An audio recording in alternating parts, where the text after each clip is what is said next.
Muy buenos días, queridos estudiantes. Bienvenidos a este segundo parcial del segundo quimestre. Estamos hoy 4 de enero del año 2021 en su asignatura de Historia. Nos encomendamos primero a Dios pidiéndole que nos ayude en esta nueva etapa, en el año 2021, y también le agradecemos por todas las cosas que nos ha dado, sobre todo por el don de la vida. Iniciamos la clase del día de hoy. Objetivo: identificar las manifestaciones culturales a partir de la descripción del contexto histórico en que se originaron para distinguir cuáles de estos elementos son parte de nuestra identidad latinoamericana y ecuatoriana en la actualidad. Continuando con la unidad 5, tenemos el derecho romano como conjunto de leyes de época romana. Desde su fundación, las leyes de Roma, como las de los demás pueblos antiguos, se basaban en las costumbres transmitidas de forma oral, lo que podía prestarse para condenar inocentes y proteger a los privilegiados de los más poderosos. Ante esta situación, en el siglo V a.C., los plebeyos romanos presionaron para que los magistrados redactaran uno de los primeros códices de las leyes escritas en la historia, la ley de las 12 tablas, en las cuales se establecieron leyes que garantizaban la igualdad de todos los ciudadanos ante la ley. Pues el derecho romano es el conjunto de normas con fuerza de ley, esto es, con capacidad de obligar a su cumplimiento, acumuladas a lo largo de la historia de Roma. Recoge las leyes no escritas, derecho consuetudinario, y las leyes escritas. Este cúmulo de leyes se distribuye en dos grupos: aquellas que afectaban a los ciudadanos y aquellas que contemplaban las relaciones con otros pueblos. Gracias a este código es que pudo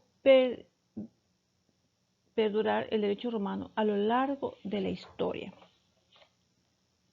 El descubrimiento de un ejemplar del Código de Justiniano en el siglo XII impulsó el rescate del derecho romano en las universidades y su aplicación en los reinos europeos.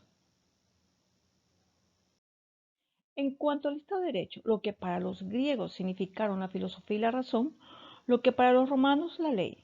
La gran novedad del derecho romano fue el valor práctico que tuvo para esa civilización. Aspectos de la sociedad como la política, el comercio e inclusive la vida privada fueron sometidos al derecho, de donde provienen expresiones como imperio de la ley, Estado de Derecho, que definen a las constituciones políticas de nuestros días.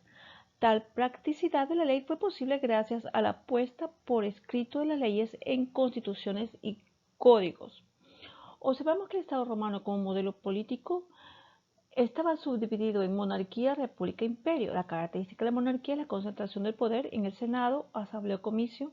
La república, la división del poder en instituciones políticas como Senado, comicios, magistraturas. El imperio, la concentración, poder del emperador. Sus funciones están limitadas a la voluntad del emperador, él decide el funcionamiento de ellas.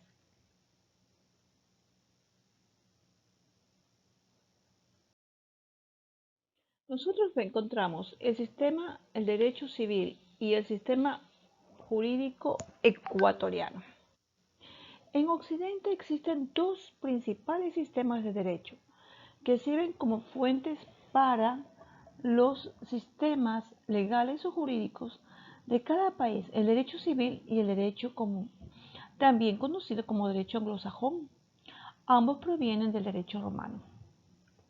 El derecho anglosajón es la base de los sistemas jurídicos de Inglaterra, Estados Unidos, los países que fueron colonias inglesas pertenecientes al Commonwealth. Y el derecho civil es un sistema de leyes codificadas que tiene su origen en el derecho romano, que es la base de los sistemas jurídicos hispanoamericanos, Europa Central y Asia. En cuanto al sistema jurídico ecuatoriano, encontramos que el derecho romano es antecedente del sistema jurídico del Ecuador.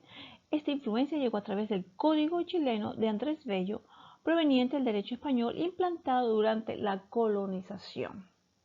El Código español llevado a América tuvo influencia del Código civil napoleónico y de los otros grandes códigos europeos, todos los cuales fueron basados en el derecho romano. En el sistema jurídico propio, en el marco del derecho, a la autodeterminación y ejercer nuevos sistemas jurídicos propios de las nacionalidades, pueblos indígenas, del accionar de sus autoridades en sus funciones de control, manejo territorial, administración de justicia, organización política y económica. Encontramos el cristianismo.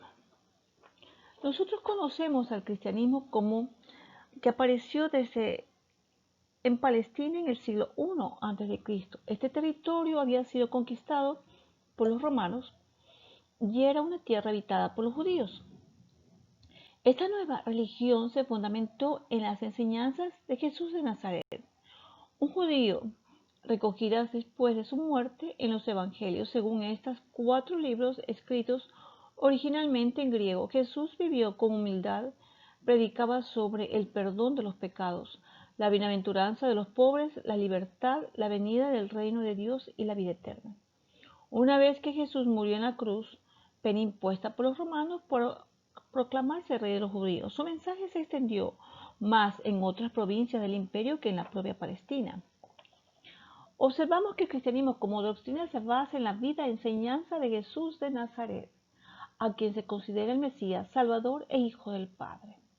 El cristianismo tiene como libro sagrado la Biblia, compuesta por el Antiguo Testamento, que reúne los libros de la tradición religiosa judía, y el Nuevo Testamento, que contiene la vida y enseñanzas de Jesús, los hechos de los apóstoles y las cartas pastorales de los primeros cristianos. ¿Qué es cristianismo? Es una de las 3 religiones monoteístas que existen en el mundo hoy en día. Tiene como base y fundamento las enseñanzas de Jesús de Nazaret, llamado también Jesucristo, a quien se le considera el Mesías, anunciado en el Antiguo Testamento, es decir, en la tradición religiosa judía. Continuando con el cristianismo, nosotros sabemos que tras la muerte de Jesús, sus discípulos, apóstoles, se encargaron de predicar y difundir la doctrina cristiana por todo el Imperio Romano. De este modo surgieron las primeras comunidades cristianas gracias principalmente a la labor de Pablo de Tarso, judío y ciudadano romano. Se convierte en cristianismo y emprende varios viajes para dar a conocer el mensaje de Jesús entre los no judíos gentiles. Pues el cristianismo libertad, yo Constantino Augusto y yo también Licinio Augusto, reunidos felizmente en Milán para tratar los problemas que afectan la seguridad y bienestar públicos. Decidieron, tomaron la saludable y rectísima determinación de que a nadie se le negara la facultad de seguir libremente la religión que ha escogido para su espíritu. Pues al principio las autoridades romanas consideraron el cristianismo como una secta judía a la que veían con indiferencia. Pero en vista de que los cristianos se negaban a rendir culto al emperador y predicaban la libertad en un mundo esclavista, varios emperadores romanos decretaron persecuciones contra los cristianos, muchos de los cuales murieron mártires de su fe, como Pedro en Roma. Los cristianos se vieron obligados a practicar su culto de manera secreta en lugares como las catacumbas, galerías subterráneas que llegaron a ser complicados laberintos. Observamos que la iglesia perseguida y iglesia oficial, en el año 300 el cristianismo se había extendido por toda la zona del imperio. Después de vencer una dura batalla, Constantino atribuyó esta victoria al poder divino. En el año 313, Constantino, a través del edicto de Milán, otorga la libertad del culto a los cristianos. El cristianismo deja de ser clandestino para practicarse públicamente. La frase de ese día: el éxito no es definitivo, el fracaso no es fatal. Lo que realmente cuenta es el valor para continuar. Winston Churchill. En los anexos les dejo el video sobre los sistemas jurídicos para fortalecer la lección del día de hoy. Lean su libro de historia, recuerden que deben estar al día en sus actividades, tareas, estudien para sus lecciones. Les deseo suerte en todas sus asignaturas. Tengan todos un bendecido día.